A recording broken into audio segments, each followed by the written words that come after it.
Hello, everybody, and welcome to our March 2025 astrology forecast. Today, I'm delighted to be joined by our fantastic faculty member, Stevie Lowe. So, thank you so much for coming on again. And how are you doing today, Stevie?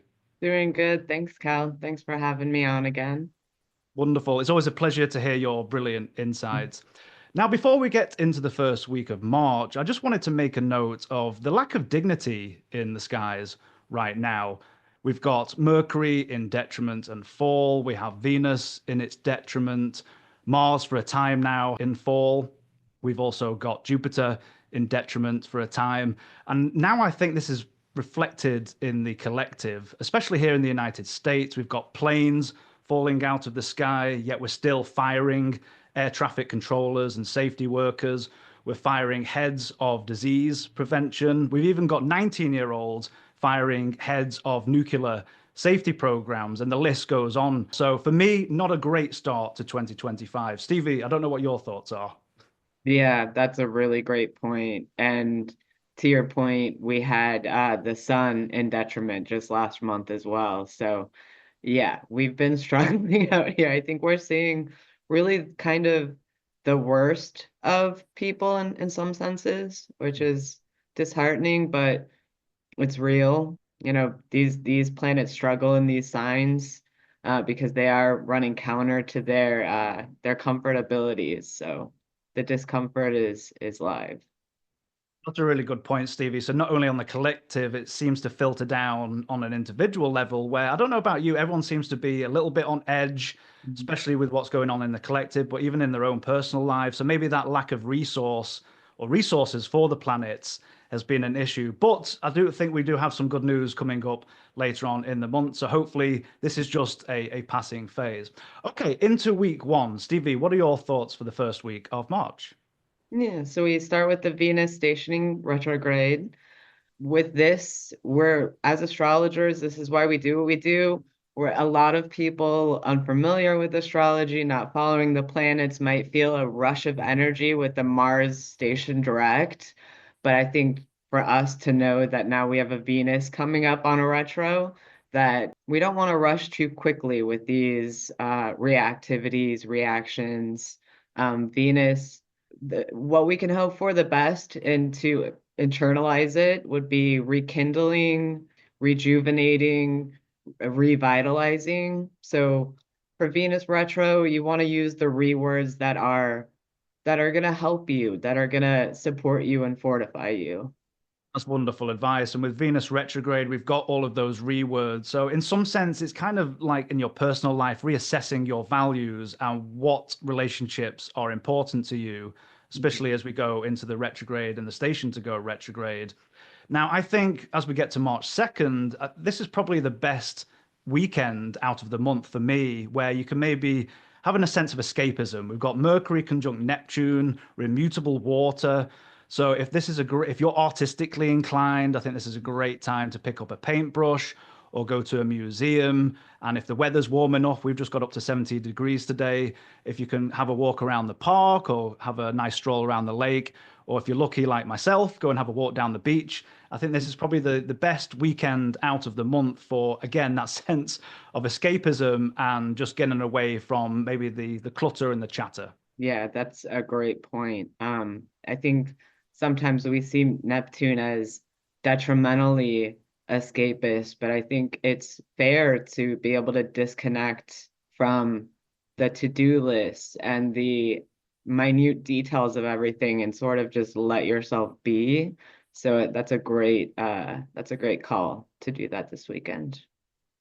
Absolutely. And I think with the Sun square Jupiter, maybe don't overdo it. So if you maybe watch out for the wine or the overindulgence, that Mhm. might be an issue with the Jupiter involved. Now, interestingly, when we get to March 3rd, we're moving out of this Mercury where it can be, in one sense, a bit dreamier or looking at the bigger picture. Now, this Mercury is going to a very direct and forthright sign. So we're going away from this movement where I don't, maybe in work life or your personal relationships, things might just be blurted out and just said straight, Mhm. cutting straight through. It's a Mars ruled sign. So some of the words people might be saying around you might be a little bit cutting. Yeah, exactly. And when we have Venus retrograde in tandem in the same sign, but soft touches are often lost. So just trying to remember that you can still have a soft touch, even when you're being direct. That might be difficult with Venus retrograde there, but you just want to rein it on in and be direct, but with a soft touch. Great Yeah. advice. My son has Mercury in Aries, and he's not afraid to say what's on his mind straight away. Well, and we And know that later in the month, Aries is good at retrograde, so we might have to take back some of what we say. So we don't want to have to do that later. that's a really great point about coming in for its shadow and then eventually turning to station retrograde. That in this phase when Mercury just, anytime a planet just jumps into a sign, it seems to be quite apparent. So maybe, as Stevie's saying, anything that you say in this early week might be a regret as that Mercury stations to go retrograde, and you think, oh, maybe I shouldn't have said that. I don't know. Spoke too soon. Yep. Exactly. Then we've got the Mercury sextile to Pluto, so not a Mhm. harsh aspect, maybe getting underneath, getting under the different issues that you might be dealing with at this time. I don't know, any thoughts, Stevie, about the end of Yeah, I the think first we week? see a few planets making that aspect to Pluto throughout the month, and I think it's just, an sextile to Pluto might give you that extra edge to be a little more crass. So it's another thing where let's just watch out with our crassness because we might feel a little empowered. And again, it's just we want to think about that first. It's a great point. And not only it might not be you being crass or direct, but you might find that in the collective, whether that's your co-workers, your bosses. So just being mindful for that week that there might be some fire in the air, especially in terms of communication. Okay, into week two. Stevie, your thoughts? Mhm. Mercury conjoining Venus. So this is, I think, a great moment to kind of journal, diary, do any of that stuff that like helps you connect to what it is you want to rekindle, revitalize, or rejuvenate. Mercury gives us that intellectual ability to make the plans and to have the clear thoughts. And Mercury in Aries is really great with those bullet points. So use this time to give yourself a little bullet points of what, clearing out the clutter from the Venus retro. Wonderful advice. And I feel like as we're going into week two, we're building into this full moon energy. Now, usually with a full moon, the energy can be a little bit jangular, it can be a little bit more extreme. But I think in some sense in Virgo, it's going to be a little bit more muted. So tying in with what Stevie's saying about jotting down notes or writing things down, this might be a good time to not to be too cliche, but to organize your thoughts, organize your plans, maybe for the rest of the month, whatever's coming up for you, whether that's just the mundane day-to-day stuff or Mhm. larger plans that you might have for yourself. Yep, moving right into the lunar eclipse.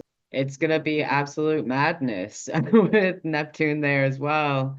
And so it's not gonna be, I think we can hold on to those Aries transits this month to provide us some clarity and some vigor because there's gonna be this mutable mess. And I think on the world stage, it's going to be very confusing and very much muddying the waters when we have the mutable Earth to mutable water, Saturn there and everything. So, I mean, it's going to be filling the swamp, not draining it. That's a great point. And especially as we get to March 14th, as we've talked about, Mercury stations to go retrograde in cardinal fire. Now, with the dispositor being that Mars in Cancer, it Mhm. could be if earlier in the week you may be having conflicts with others or being quite direct. It could be something to do with family. It could be something closer to the kin, your home and family life. So, as Stevie was saying before, maybe being careful of not being too cutting or too direct, because later on the second week of March, we may be regretting some of the things that we've said. Or alternatively, maybe things that have needed to be said for a while have come out, and maybe you're just dealing with what's happening at that time. Right. And we have this like similar to the aspects that are sextiling to Pluto, we have Sun sextile Uranus. Uranus is pretty close to Algol, the fixed star, known for losing your head. So yeah, it's gonna be high intensity, and I think a lot of I don't think the reactivity is quite gonna wear down, but I think a lot of this stuff needs to be said, to your point, Cal. So We're not telling you to hold back at all either. Absolutely. And with the ideas that you mentioned before that we might be jotting down, with at least Mars not in great shape, but at least it's direct at this point. So we can it's slow to a certain degree, but it's gaining speed. So it might be a time, not maybe to go 100 miles an hour, but to at least those ideas you might have in your mind, at least start getting things into first gear and to start moving as we get into the second week. Wonderful. Into week three, Stevie, your thoughts? Don't get yourself caught up into a cult. Be very careful about that, okay? Yeah, we have the sun conjoining Neptune now just after the lunar eclipse.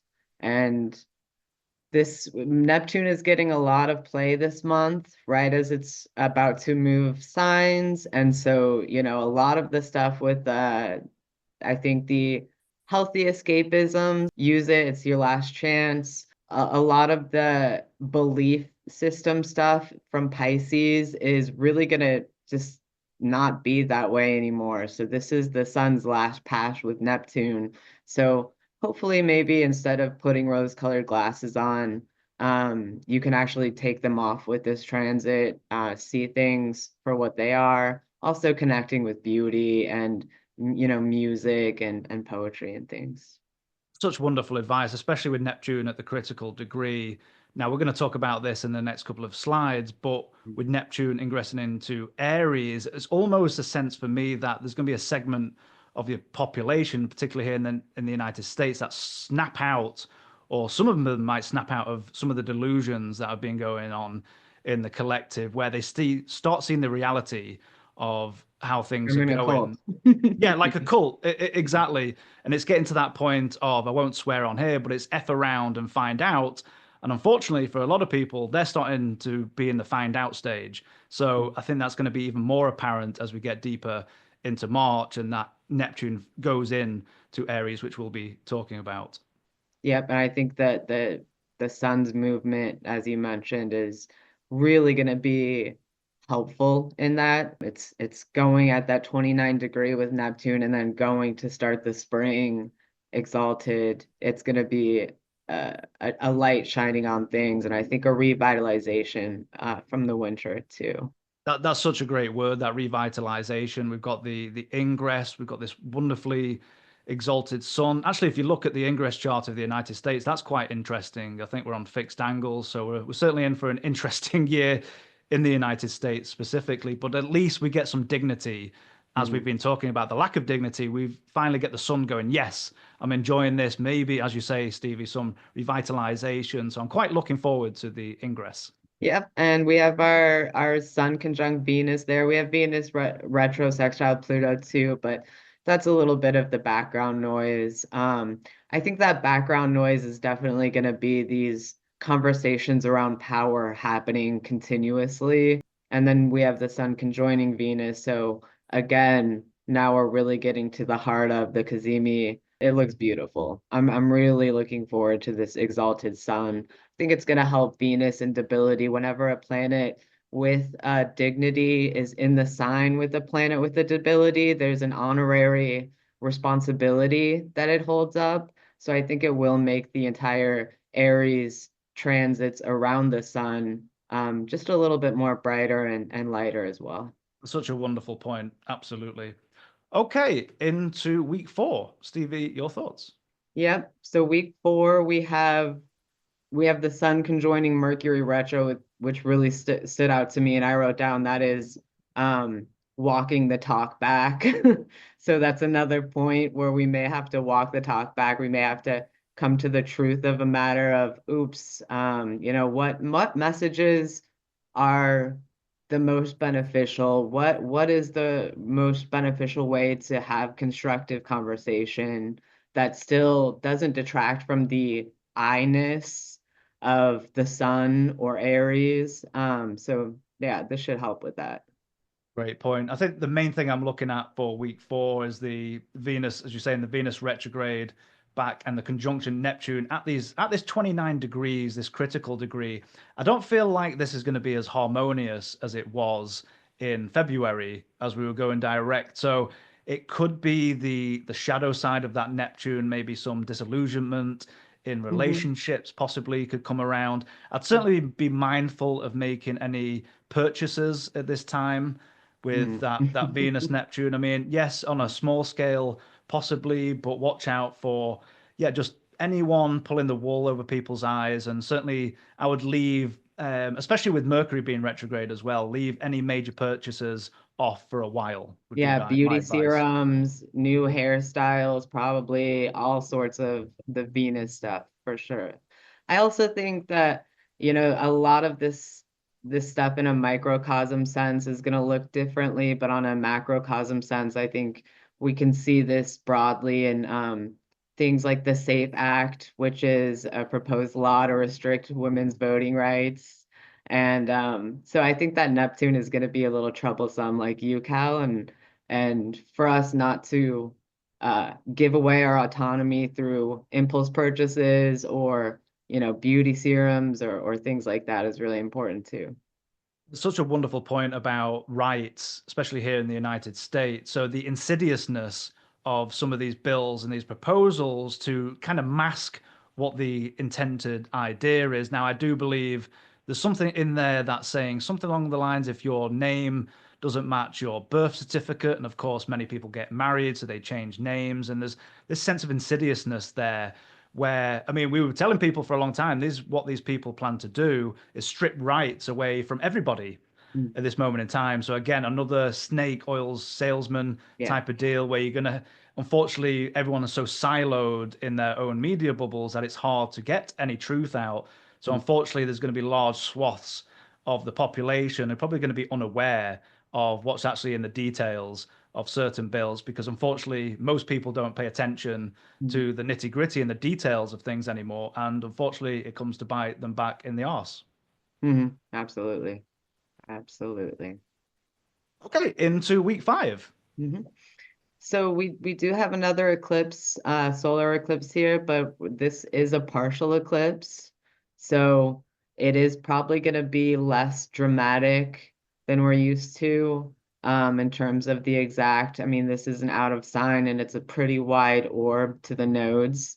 But that being said, it does feature the exalted sun. So I don't think we're looking at too much to be cautious around, except for now it's Mercury's turn to go back into Pisces, meet up with Neptune, reclaim its, debility status and cause some more trouble, maybe. I think that's about right.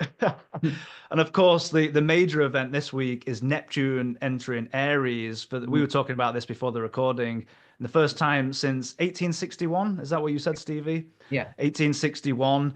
Now, interesting, if we look back historically, I believe it was the second day of the American Civil War. Now, I don't think we've got to that quite that point yet of civil war and everything that comes with that. This might be a sense of a constitutional crisis, is what I'm thinking. And if you've got the executive branch ignoring the judiciary and ignoring the courts, then this might go into a full-blown constitutional crisis as we have this new era now for a time. But it's again a long time ago and not a great period in American history back then. Stevie. Hmm. Yeah, it was a time period of the rise of the robber baron class. So we're looking at exorbitant amounts of fraud and abuse towards common people. We can see this for sure with the NLRB being axed, and there's so many different ways to see it. But yeah, I remember years ago in Carol Tebb's class, she also warned us all about the high interest rates during Neptune and fire signs. So I think just based on my trust in Carol, we might be looking at really difficult, time to invest in our futures going forward. So you just want to keep that in mind and really think about why would interest rates be rising. Generally, that has to do with a real disproportionate allocation of wealth among very few at the top and the rest of us. It's such a great point. And I didn't know that the correlation in the fire signs with interest rates, because it now looks like the Fed is shaking a bit on the pretty much global market to this point. So not only might they not cut interest rates at the end of this year, depending on how it goes with these ridiculous trade wars and everything else going on, they might actually rise. And of course, inflation looks like it'll go back up as well, which was the argument made to all of us. Oh, your price of eggs and groceries are going down. I'm like, really, mate? Well, I go to the grocery stores now and it's all shooting up through the roof. So, Mhm. again, it's maybe hopefully shattering through some of these illusions and Absolutely. nonsense as we start to see the reality. And of course, Neptune in a Mars ruled sign. We're in Aries, we're in cardinal fire. And speaking to your point before, Stevie, maybe this will turn into maybe a resistance against this oligarchy takeover Mhm. and what's going on right now, where you've literally this disparity, which has been happening for the last 50 years in the West, this is disparity between the haves and the have-nots. The you've got essentially three people owning more wealth than the bottom half or the bottom 50%. And of course, I'm speaking from my own point of view. I worked for the Bernie Sanders campaign back in 2016. So obviously, I have my own views. And he's also talking about the rise of the oligarchy, which Mhm. in Mhm. reality is coming to fruition at this moment in time, Mhm. unfortunately. But hopefully, it's a resistance against this nonsense we're seeing Yeah, right and I now. think Bernie's a good person to point to because he's doing barn burners right now, which is basically preemptive this fierce message that stands up for the little guy. So yeah, I think you're right. Hopefully we can cut through a lot of this delusion Absolutely. and when we have to see it for our own eyes. Yeah. I love the guy. I met him a few years ago. We started talking about universal healthcare in the UK. And anyway, long story short, Very but of cool. course, like any astrologer, some of our views are filtered through our own Yeah. lenses. So that's Yeah. something to take into account as well. Yeah. Wonderful, Stevie. Thank you so much for going through the first couple of weeks. Now we're going to move into each rising sign and what might be coming up for you. So, Stevie, our Aries rising friends, what are your Mhm. thoughts for the month of March? Yeah, I think they're still going to be a little bit on the struggle bus because we've got Mars there. So there's going to be for the Mars ruled signs anyways, a little bit of that it taking longer to bounce back from this retrograde. Not to mention we have the Mercury and Venus going through a retrograde in there first. So um I think retreats, meditation behind the scenes is all really great because even though they are getting planets going into the first, they will be slowing down significantly, moving backwards apparently. And so that's even, as a first house transit, that's still great to slow down, retreat, bring your literal self to a calm, basically. Such wonderful advice. And touching on what you're saying about for you, Aries Rising, your chart ruler. Finally, I bet you'd be glad eventually when that gets out your fourth house in whole sign, but Mhm. at least it's direct now. At least it's starting to make its way. Now, Mars is still slow. So I think at the end of the month, you're still only at 23 degrees of Cancer. But certainly as we get into your season, Aries season, and we get into April, you'll be glad to see as Mars finally starts moving along. And particularly in a chart like this, depending what your ascendant degree is, if that Mars has been rubbing up against your ascendant and how that's been working for you, maybe in terms of appearance or bodily health, all those kind of themes, I think you'll be very glad when Mars finally starts moving away. And speaking to Stevie's point, yeah, it's a little bit more behind the scenes at the beginning of March. Not quite your season yet. We've got a bunch of planets in the 12th. So taking a retreat if life's getting a bit hectic, or maybe having some conflict at home, possibly with that Mars, depending on what's going on. It's Mhm. really a time where maybe just take a break from it all, go and relax, go and rejuvenate, and come fresh as we get into your season Yeah, coming we up. have maybe some issues with partnerships with the Venus ruling the seventh there. And of course, we can't not mention Neptune. So, yeah, I think the beginning, not quite your season, but towards the end, it's going to be a whole new story. Um, and your introduction to your Neptune transit. So, if you've been considering learning to play music, getting into fashion, photography, winemaking. Um, these are all great things you can do with Neptune that won't ruin your life.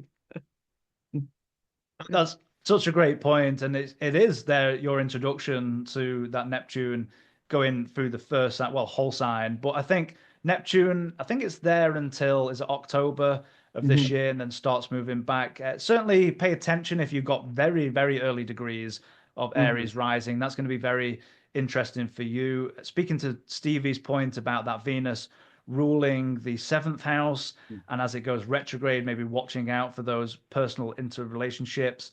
Also rules your second house, so there might be some themes that pop up there.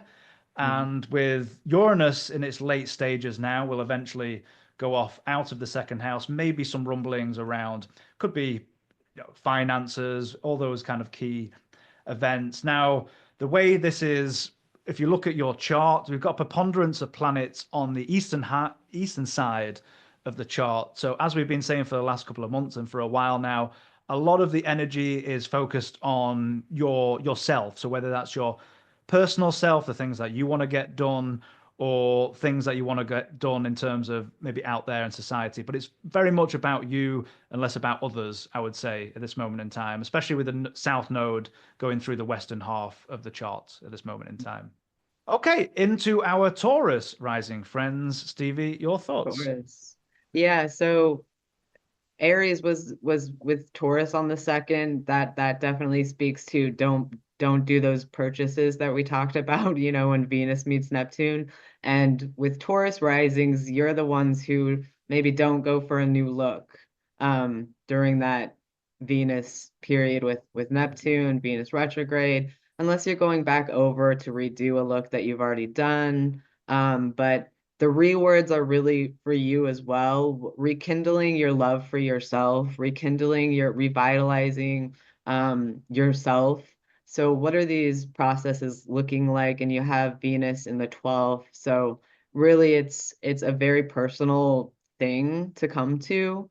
And maybe with the 11th house being so jam-packed, maybe it's not something you go to friends with this month and ask others opinions about. Maybe it's something you just consider on your own for now.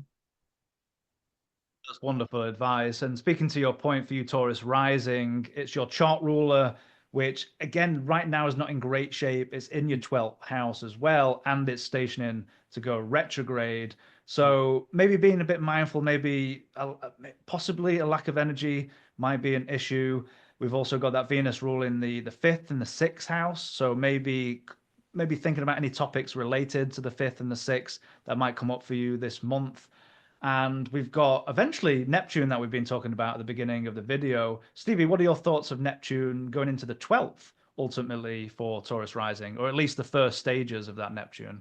Yeah, yeah. So that would definitely, I think ideally it would speak to some kind of a peaceful, a beautiful fountain that you sit beside. Some kind of a retreat that is a peaceful sort of retreat. It is Aries, so I don't know how much peace Aries has to offer. So maybe if you work in any kind of institutional capacity, it could be changes in those scenarios.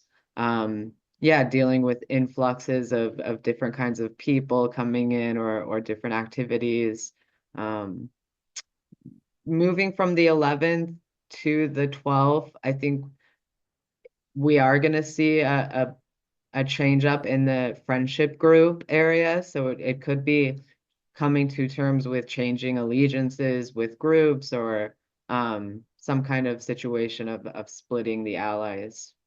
It's a great point. And we've got the North Node in the whole sign 11th as well, which might play into that. And with you, Taurus rising, if you look at your charts, you've got a preponderance of planets on the eastern side of the chart. So for you, it's really focusing on, like Stevie was saying before, whether that's friendship groups out in society, or also to a certain degree, things that you want to do to develop your own sense of self, and less to do in this period of time with the not to ignore the opinions of others, but there's less activity in that part of the chart.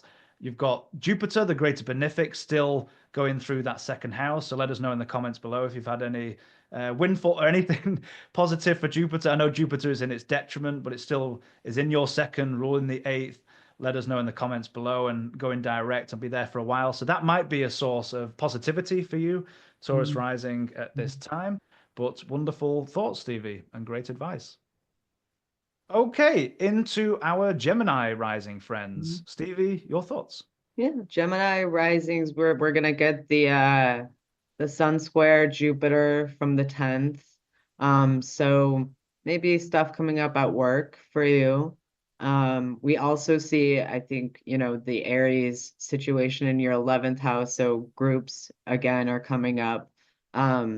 I think a lot of people are personally figuring out how to integrate into groups that they may not already have a tight-knit community and maybe are playing around with different community scenarios or um, allied forces in a way. So I think that could really come up. But a lot of this stuff really we see the 10th house is really popping off there. So a lot of hard work um, going on with work or reputationally speaking.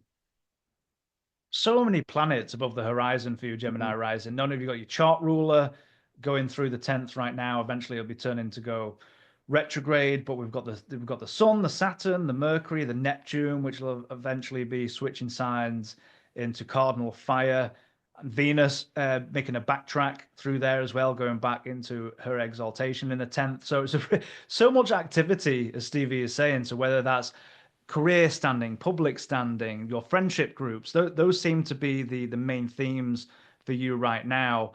And I think with that chart ruler, when we start to station to go retrograde, there might be a sense of maybe it's just being a bit too much, or if you feel a bit fried, I would say for Gemini rising, we've got so much activity in the southern hemisphere in the active social life. If you do need to take a bit of a retreat, I would certainly say at least find a way to switch off, because maybe your mind is always at 100 miles an hour. So if you get a bit of time maybe to switch off, try that, because that's going to be a lot going on, especially we've got Jupiter going through the first as well. So it's all Mhm. about you, what's coming up for you, particularly in society and the mark you're making. And it's less about the ideas of other people and more about what you want out of life, particularly in the areas of career, your public standing, your ambitions and your goals, all of those kind of themes. Right. And you're kind of laying your groundwork for this Jupiter transit as well in that scenario, and things you might be doing that are you're called to from work might be kind of future investments that are going to pay off when Jupiter goes into your second and starts to trine the 10th house from the second. That's a great point. Absolutely. And as that Venus goes retrograde, you might be looking at the topics of the fifth and 12th houses that pop up for you. So just keep a mind on possibly those topics as we get deeper into the month. Mhm. Okay, into our Cancer rising friends. Stevie, your thoughts? Yeah, Cancer risings are not quite getting a break. I think the big lunation of the month is going to be the um, lunar eclipse, which is pretty close to the nodes, and so that's gonna happen from the ninth house. So these ninth house themes are gonna be really big for our Cancer risings. We have Mars trining all of these planets, which is a good thing. And I think that Mars has triplicity in Cancer, and there's a level of natural protectiveness and symbioticness with the uh with the sect of Cancer uh, um as a water sign. So kind of what you mentioned at a certain point, things with family coming up. We have Venus ruling the fourth house, people close to you. Yeah, a lot of energy going into a smaller capacity of people that you may be fighting for or connecting with. All points. And for you, Cancer Rising, if you look at your chart, all the activity is in the southern hemisphere. We've got all of these planets hovering. We're going from the whole sign ninth, we're in the 10th, we're a bit in the 11th. So we're all above the horizon. So there's a lot going on, I would say, in your social life or the social realm on what's going on for you. So keeping an eye on those topics, maybe ninth house topics. We've got Mercury coming across and then going retrograde. So if, say, you're studying astrology, this might be an interesting time. Maybe if you go back and the books that you've been reading, maybe revise and go back over your notes. Not only if you're studying astrology, maybe you're in higher education, that might be a time with that ninth house highlighted. with the sun going through, of course, Saturn there for a long period of time.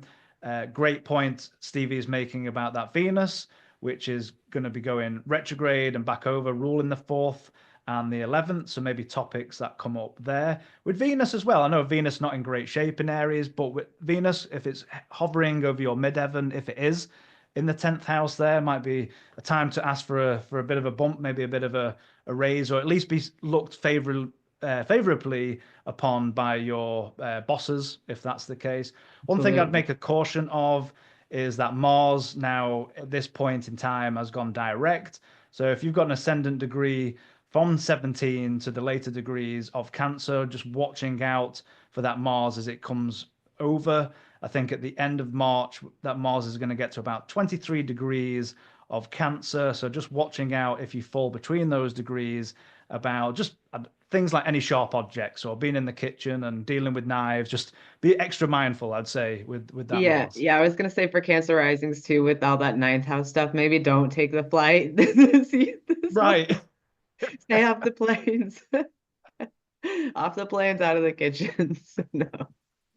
That's Um, such a great point. I don't think I'm not absolutely. going to be flying for a long time, that's for sure. So, and lastly, for you, got Neptune going from the ninth, and it'll make its dip its toes into Aries and be there till about October, and going into your 10th house. Any thoughts, Stevie, on the generational planet for Yeah. Cancer? This is a great time, as a generational planet, I think for you to really step up and be kind of seen in your generation.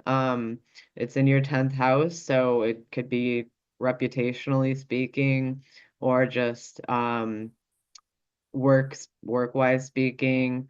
I guess I might warn, don't fall in love with your boss, because Neptune in the 10th could be talking about your boss as well. So if you get a dreamy new boss, just be aware. That's brilliant advice. Yeah, but if someone dreamy comes along, then maybe just have some discerning qualities. Mhm, mhm. Great advice. Wonderful. Okay, into our Leo rising friends. Stevie, your thoughts?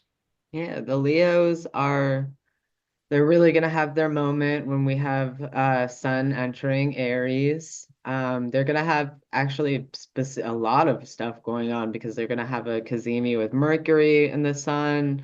They're gonna have the Sun Cazimi Venus. They're gonna have the Sun involved in eclipses, so it could be a really busy month for them. They could A lot of this is going into the cardinal fire, so it could be invigorating, a lot of stuff to react to and respond to. Busy time period for the Leos, I think. Absolutely. And I think when we've got this Venus we're stationing to go retrograde, Venus is ruling your third and 10th house. So there might be some topics related there, possibly around 10th house issues. You've had Uranus going through your 10th house for a long time now. So let us know in the comments if over the last couple of years you've had shakeups maybe in your roles and positions, or maybe your public standing Mhm. has been shaken up. And if you tie that into this Mars that is finally now going direct in the last stages of your 12th house. I've heard from a few Leo rising friends about hidden enemies, people gossiping behind their backs at work. I've seen that quite a theme for Leo rising. So maybe some of that comes back around again. Just be watchful for anyone that, again, behind the scenes isn't being forthright with you, is something I would pay attention to. For you, Leo rising, that Neptune, generational planet, is going to dip its toes into your ninth house, whole sign, until as we get to it till about October. Stevie, your thoughts of Neptune in the ninth? Yeah, that would be a great transit to rejoin a church. Renew your faith in spirituality. Maybe that's part of your Venus story too, with revitalizing some ninth house topics for you. If you're also thinking about traveling, going to somewhere very dreamy, foreign, I like that. Maybe also we have Neptune can kind of be this kind of cinematic energy. So maybe things with publications, if you've been doing photos or painting or anything like that, but publishing them. So Wonderful advice. I think the only word of caution I've got, and I've been saying this for a while, Leo Rising, is maybe possibly watch your spending, possibly overspending, or just being mindful and taking notes of your finances. We've got a couple of things going on, not only as Saturn being in that eighth house for a long time, so possibly issues around borrowing money may have been an issue for you, or maybe around the partner's resources, maybe some restrictions there. But we've got Mercury, well, at the tail end, it's going to go retrograde and go back through, but Mercury in its detriment and fall in the eighth house. It's ruling the second house. And on top of that, we've got the South Node has dipped its toes into the second house. So just keeping an eye on financial matters is another thing I would point out, I think, for Leo yeah, rising. yeah, I think that's a great thing to point out. There's just too much possibility for out of the blue uh financial circumstances to arise. So that's a great point. Absolutely. Okay, into our Virgo rising friends. Stevie, your thoughts? Virgo risings are going to, I think the biggest thing for Virgo risings will be, of course, the Mercury retrograde, but that's probably a little grist for the mill for Virgos at this point. But the lunar eclipse happening in the first, obviously some situation with people, intimate relationships, whether that be your doctors, therapists, business partners, relationships, best friends, spouses. So there could be some stuff arising in partnerships that just takes the month away from you. And the sun is going to be squaring Jupiter, so maybe a partner gaining a new job title and that switching up the schedules or something like that, or in money situations, or a partner maybe losing or having hours taken away. So just yeah, intimate relationships and that affecting your reputation, your 10th house, what you have to give and put in. And then we have Venus ruling the second. So a little more stuff regarding issues with money and partnership. Wonderful advice. And I think I'd say for Virgo rising is just being mindful for self-care. I would say take care of yourself. You're very discerning people, especially Virgo risings. And with the chart ruler not in great shape at this time, be going retrograde and coming back over there might be maybe a lack of energy. So certainly practice some self-care. You've also got the South Node dipping its toes into the whole sign first house. So not quite there yet if you've got early degrees of Virgo rising, but at times it might feel a little bit draining, especially if you are working hard and other people are going against you. We've got a lot of activity in the seventh, especially with that Saturn there for such a long period at this moment in time. Watching out for the Venus retrograde. It's Venus rules that second house, so there might be some topics related to finances, but still Venus is still a benefic, so maybe not something too disheartening. But I think with you, Virgo rising as well, we've got a lot of activity in the western part of the chart. So a lot of it is dealing with others. I would say Stevie mentioned before, we've got the square of the sun to Jupiter. So relationships may be tied to work or public standing. So if relationships are getting a bit irksome or tiring, then certainly don't worry about taking a little bit of a break from everybody, getting away from it all for a little bit, if you Mm, can, I would say. mm, Absolutely.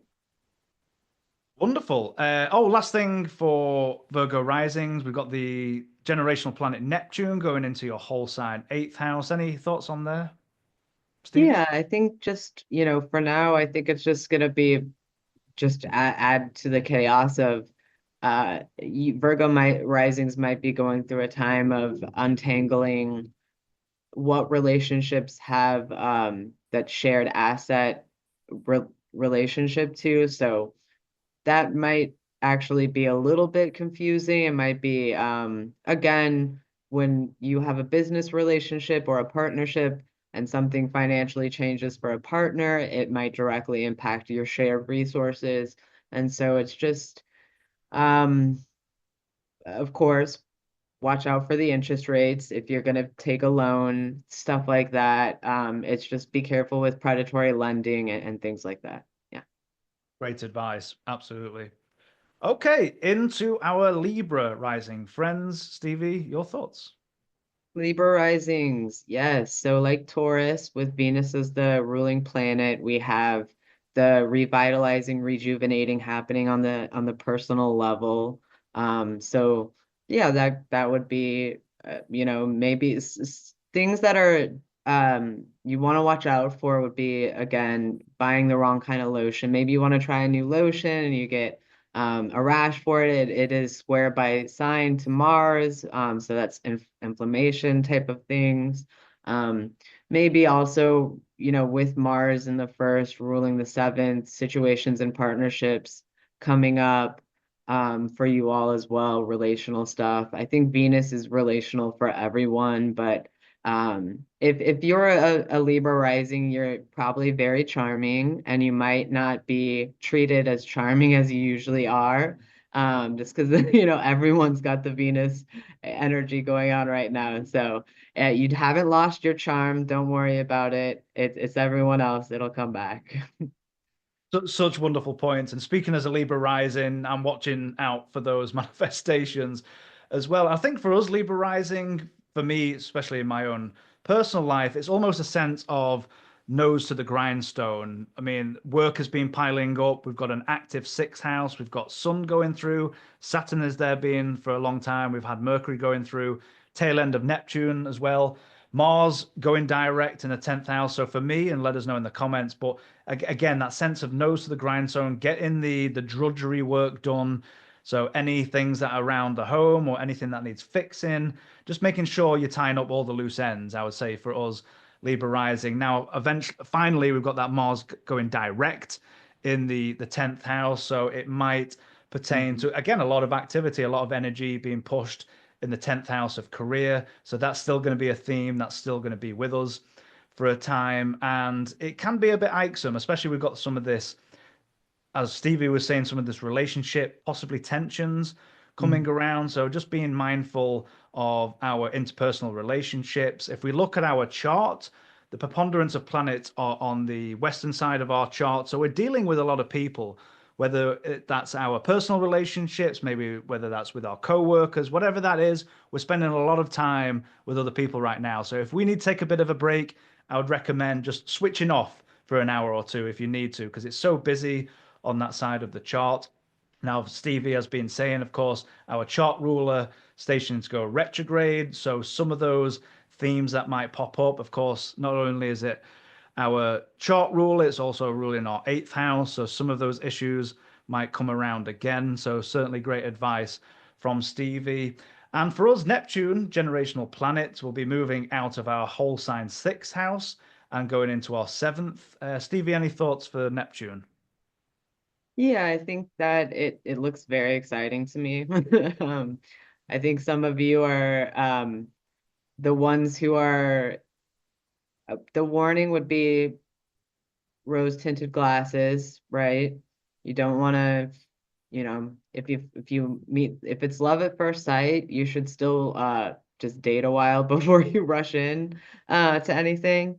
With the ones who are married, you might see your partner becoming this ethereal creature of beauty and divinity. Maybe a partner brings in, like I said, the some of the elements of music or art or some kind of just grace and beauty. Maybe it's a belief system. So yeah, I think forging relationships around these Neptunian things that are positive for us can be really beautiful ways to connect. And some of them might just be coming into your life and you won't expect it. But Such wonderful points. I think for us, Libra rising with that Neptune going into the seventh. Now that Neptune is going to be there till about October. So if you are free and single and there's that air of summer love, then possibly someone comes into your life, but making sure you have that discerning quality as well, because with Neptune, not everything is glimmer and glamorous as it might be. So have that discerning quality, absolutely. And yeah, and again, I just with think, all, sorry, oh, sorry. go ahead.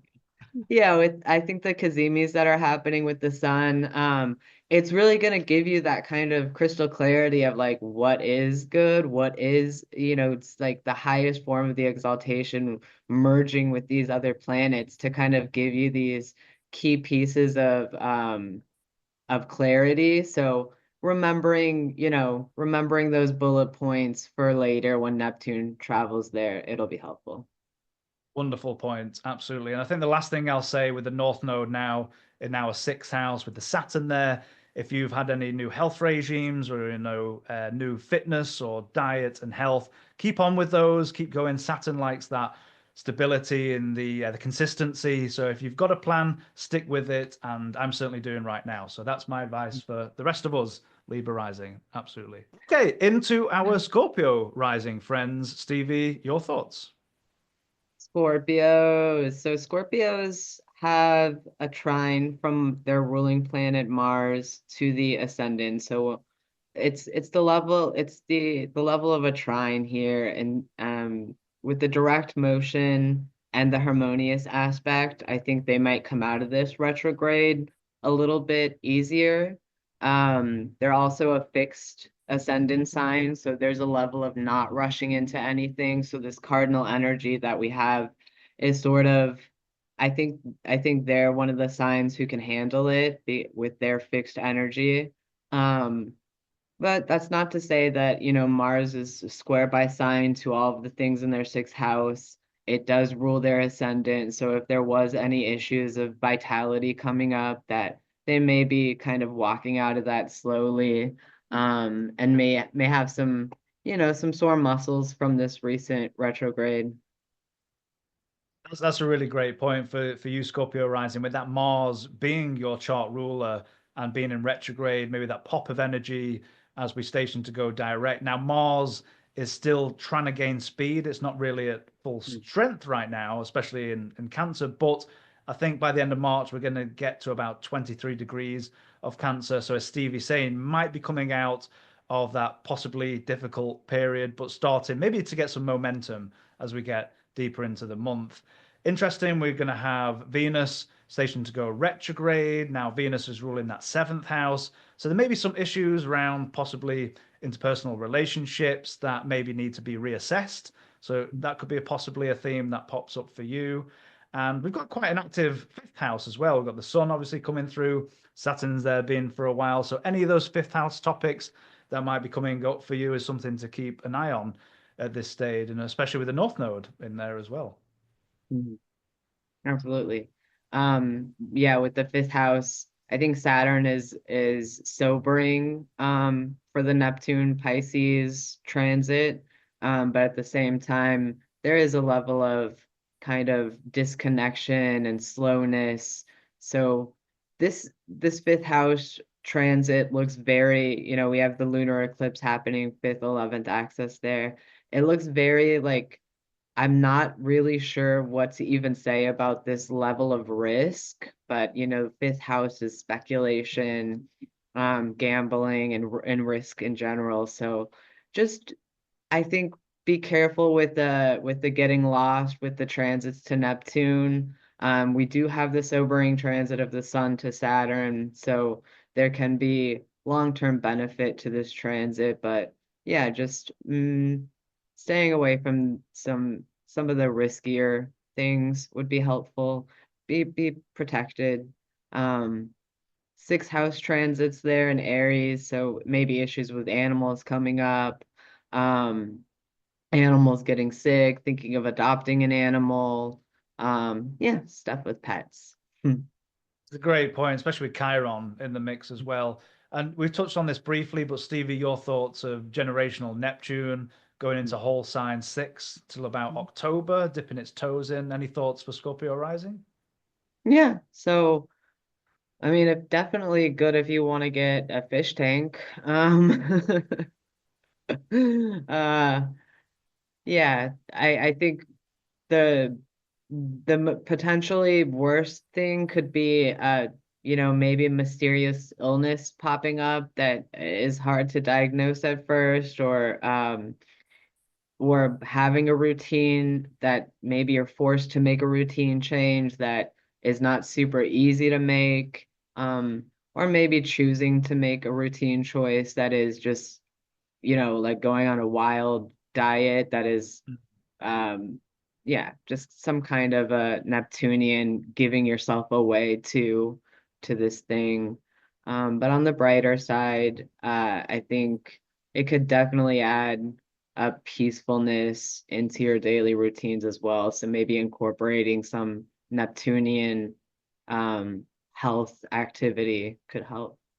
Yeah. That's a wonderful point, and it's not really for this month, but as that Neptune dips its toes into the whole sign six, eventually that Mars will get into your 10th, and at some point be squaring your ascendant, whatever that degree is. So that might bring up some of those issues, maybe around health, or just keeping an eye on that. But that's not really for this month. Maybe that's something we'll discuss on a later date. Okay, our Sagittarius rising friends. Stevie, your thoughts? Yeah, Sagittarius rising friends are, I think, we have a couple of things going on. Jupiter is the ruling planet of Pisces, of course. So our lunar eclipse in Pisces and Virgo is disposited by Jupiter on one hand and Mercury on the other. Um, by the time that the eclipse happens, you will have Mercury sextiling Jupiter. So I think there's something to be said about getting things done at home or work and having sort of the two ruling planets of the luminaries during this eclipse are working in tandem together. So I think that can give you a good boost of, we have mutable. So what are we mitigating right now? What are we mending? What are we able to solve? I think we have some good problem solver energy going on with Sages. So help the rest of us, guys. Great advice. And I think for you, Sagittarius rising, Stevie's already talked about your chart rule of the Jupiter, but there's a lot, Mhm. looking at your chart, there's a lot of activity going on in the private life, particularly in the second quadrant. We're closer to home here, so issues around home and family, whether for negative or positive reasons, there's a lot of activity going on in your immediate environment. So that could be those close to home, if you've got any children, could be a factor. We've also highlighting partnerships, as we've got the chart ruler in the seventh. And of course, we've got the South Node up above the horizon. So for me, a lot of activity going on in your private life and trying to suss out what's working for you, what isn't. And as we have some of those planets turn in retrograde, it might be a time to reassess what's working, what isn't, what you need to change up, especially in mutable signs. Mutable signs are very good at changing things up, and anything that needs to be changed can be done, especially with a mutable rising. Of course, we've got that Jupiter ruling the fourth, and for a time, maybe Jupiter in itself and this Mercury for a time not in great shape by itself. The mutual reception helps a little bit, but as we said, Stevie says we're going to get to that sextile. So looking at some of those themes that come up for you there. Stevie, we've got the generational planet Neptune moving out of the whole sign fourth and dipping its toes into the fifth house. And any thoughts for Sagittarius rising? Yeah, so we have the solar eclipse, the retrogrades, Cazimis, and the Aries ingress, Neptune ingress into Aries. So children are could be taking a huge priority if you do have children. If you have fifth house creative energies or work in a fifth house arena, your work life could be really popping off too. Yeah, I think particularly again, Sages, be careful with the risk aversion stuff. I think for you, you might be feeling very lucky having Jupiter aspecting your fifth house by sextile. Sun will be there, Venus is there, so there might be a little bit of letting loose going on. Maybe the retrogrades will slow that down a little, and I hope they do. But that's a fair warning for the Neptune ingresses as well, is that your risk aversion might go out the window if you just don't see a negative repercussion. So it's getting a second opinion, Jupiter in the seventh, going to a friend for a second opinion about speculations and things like that. Such wonderful advice. And I think it pertains as well to this Mars that now has finally gone direct. So if you've had any issues, that Mars rule in the fifth house, say for example, maybe a sports injury that might have come across, or anything that sore muscles, I think with the Mars going direct, it Mhm. might help with those fifth house topics. Of course, there Mhm. might be some issues, or there might have been some issues in terms of shared resources, maybe an element of conflict there, which might tie into the broader picture of a lot going on in your private life. So maybe some of those topics and some of those issues may start to get resolved as we get deeper into the month. Okay, into our Capricorn rising friends. Stevie, your thoughts? Yeah, I think Capricorn risings are uh probably starting to feel a little of the pressure release. I think the issue in one-to-one interactions for the past several months of Mars retrograde have probably been really stifling. Mars is the exalted lord of the first, so having your exalted lord not being in the most happiest position, so far away from its place of exaltation, I think that affects the Capricorn risings a little differently, almost akin to if you were a Mars rising person, Aries or Scorpio. And so you might feel personally deflated as well. You might feel like you're having a hard time getting the energy out, but maybe you are coming out of more of a melancholic place and starting to feel the blood running through your veins again. I think that's such a great point. And for you, Capricorn rising, you've got a preponderance of these planets in the northern hemisphere. So a preponderance of planets below the horizon. So much activity going on in terms of your private life, possibly your home life, tying in with that Mars, which being retrograde for a time at least has gone direct because ruling that fourth house, maybe topics or issues around home life, things going on there that have to be or have to have been assessed. But at Mm, least with what Stevie's saying, at least with that direct Mars now, not in great shape, but at least starting to gain a little bit of speed, maybe some of those issues maybe start resolve themselves. And I think maybe the clouds start moving away, especially when we get into maybe April, as we mm, start moving mm, away from mm, there. Absolutely great point. Of course, we've got your chart ruler here in the third. So again, it's just reinforcing a lot of these private issues going on in the private life, some things that you still need to get worked out. We've got Venus not in great shape, stationing to go retrograde. Mercury will be going retrograde. We've got Venus ruling that fifth house, so children might come up as a topic as well. So again, everything seems to point to sorting out your private life. But I think the silver lining is that we eventually start to get some movement and maybe some resolutions in some of those parts of your life. mm. Absolutely.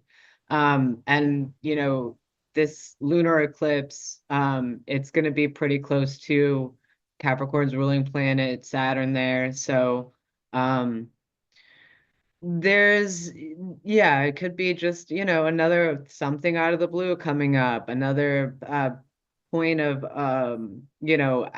after the eclipse wanes, there might be a kind of that revelatory moment of experiencing a shift. And this is happening to the chart ruler. It's Saturn wrapped up in it. So, yeah, just take it as it comes. I think that's a big part of it is take it as it comes. We have the other eclipse happening in the fourth, and then we have the air Neptune ingressing into the fourth. So um I think a lot of the stuff that's precursedly going on at home is that you might already be thinking of because of the Mars retrograde.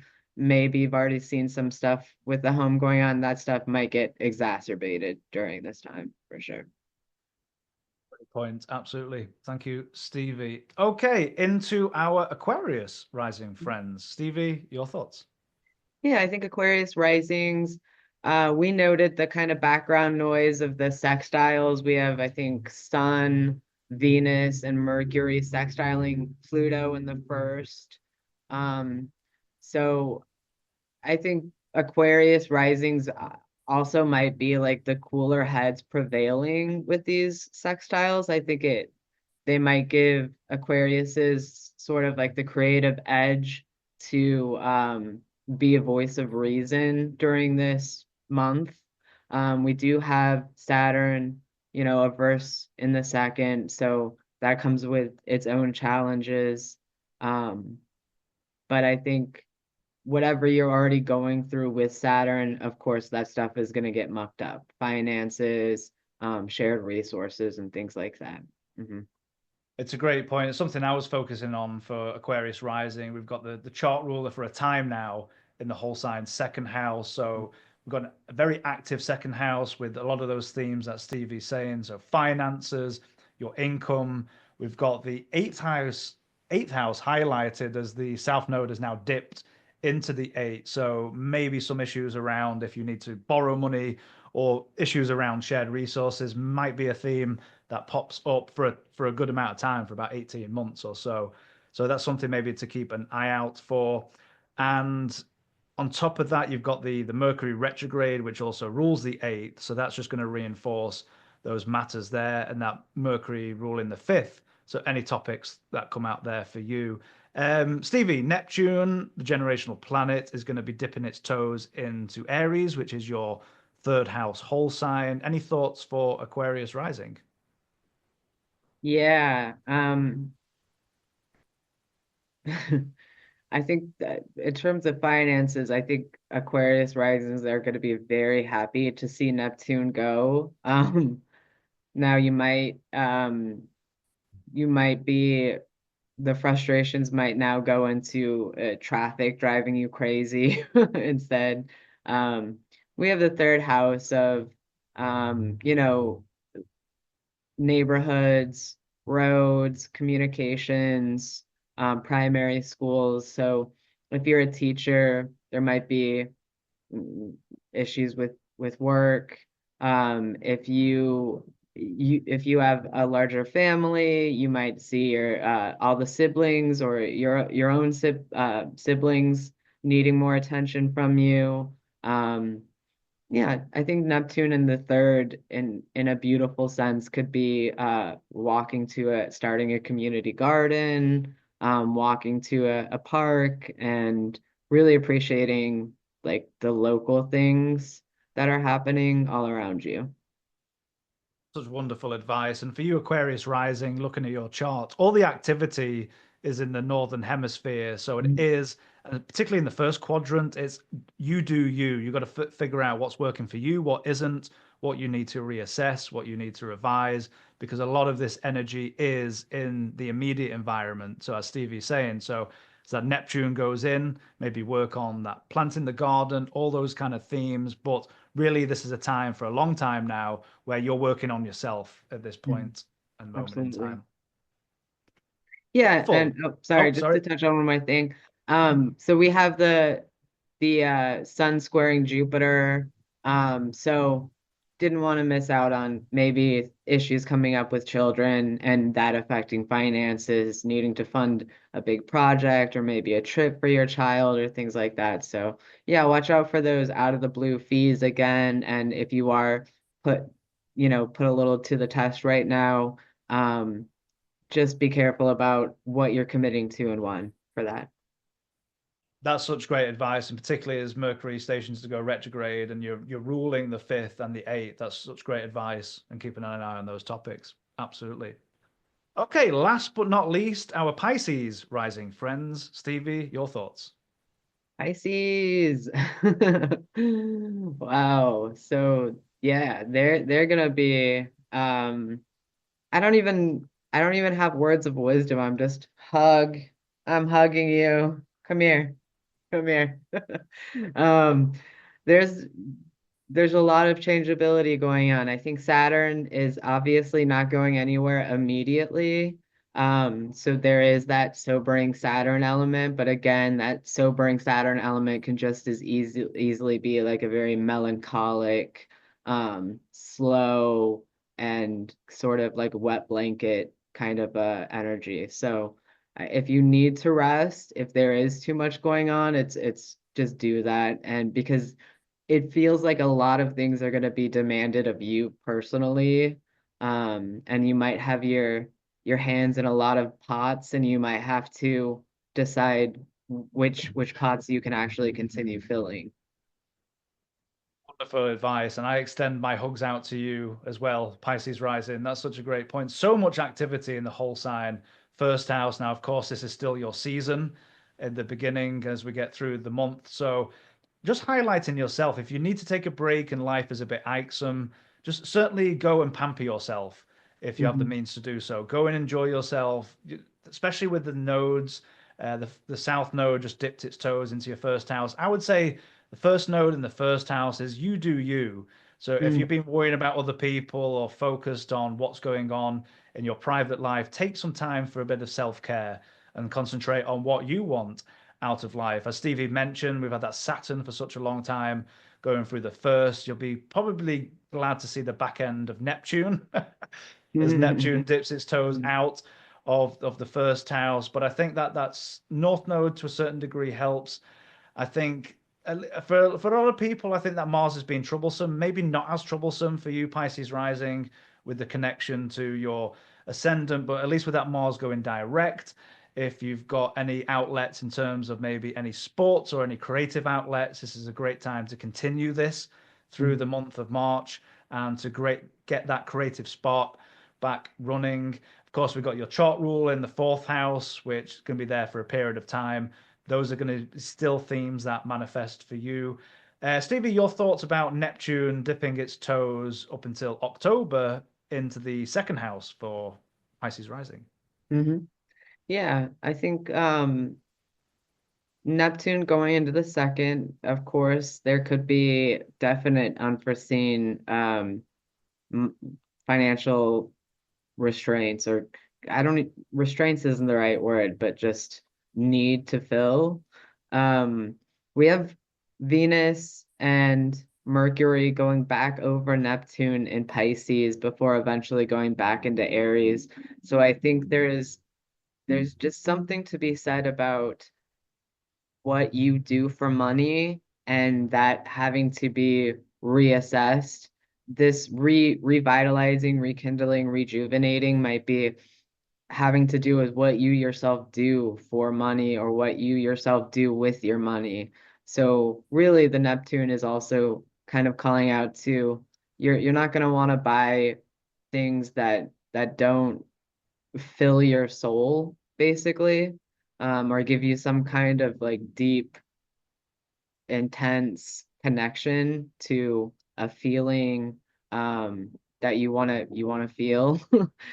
So obviously you want to be careful with Neptune going into the second, because things that were really important to you might just lose their value altogether. And you might also be inspired to buy like a first edition um Bible or something really ridiculously expensive, that just holds like a very sentimental meaning. So yeah, I think it's has to do with yourself, how you make your own money, but also what you do with your money.